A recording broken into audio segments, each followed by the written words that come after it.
Let's get started. You have made a bodily injury claim to me. You have stated you are injured. I have opened up a claim. I've gotten all the information I need for Medicare reporting. I'm having a discussion with you. You are saying that you were injured. You went to the emergency room. You had to take an Uber back home. You had to, while you were going back home, you had to get something to eat. You went home, and then you decided to go to chiropractic care because you were still in pain. You took some days off from work. You had to Uber back and forth to the chiropractor, eat meals, you had to buy things. You had to come home, all those kind of things. Your vehicle is a total loss. I have the information on that. I have the estimate, and I'm working through the total loss process. So I say, listen, I'll settle with you for $5,000. That covers your ER bill, and that will cover a couple chiropractic treatments and some pain and suffering. You're like, well, that sounds awful cheap. And I say, well, can you provide me some documentation? Well, I have at least $1,000 in transportation, and then I have a wage loss for $2,000.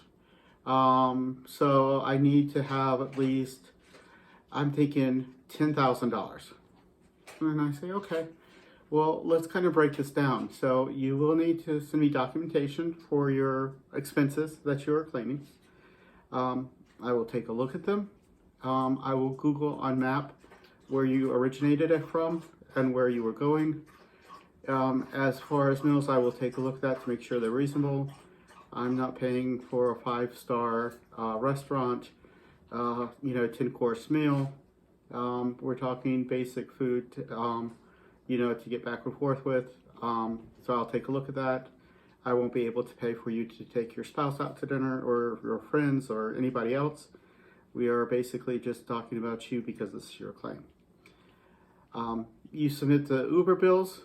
I get on Google Map. I map the distance between your house and where you were going.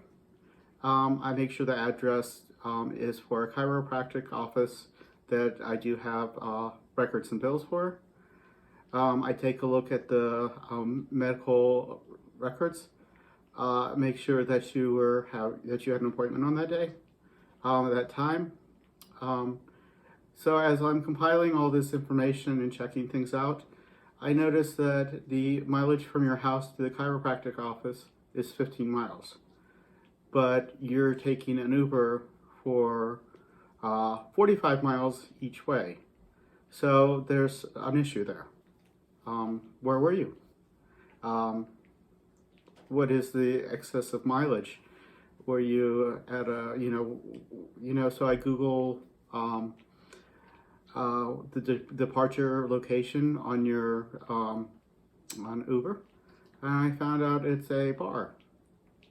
Okay, so not only am I thinking you're not injured or your injuries are questionable, now I'm thinking about how I'm going to navigate the miscellaneous expenses. So let's say that I compile everything together, and what I am going to pay is for the Uber to your house to the chiropractic's office and then back. I'll pay for one meal, $10. That seems generous to me. And then I'm not paying for that pack of cigarettes you want. So that's how I'm going to go through the whole claim. Is that first I have to document, exactly what I'm paying for. Everybody has a boss. Everybody gets audited. They're going to see that I made a bodily injury payment for $10,000 for a soft tissue, and they're going to say, well, why? And I can say, well, let's look through the documentation. It's the same way if you had an attorney. I think that people have this idea that if they get an attorney, the attorney is going to make me pay. I'm fair, and I am honest with everyone that I meet. And I make the same, I make the same offers to attorneys. I go through the same documentation process. I'm just talking to them. you know, and you know, you do have to consider when you get an attorney, and I'm not giving you legal advice, but they will take a fee. They're working for money, so you have to talk to them about that. So this is a conclusion of the video. Please subscribe. 1,000 subscribers, and I will do a live stream. Okay, thank you.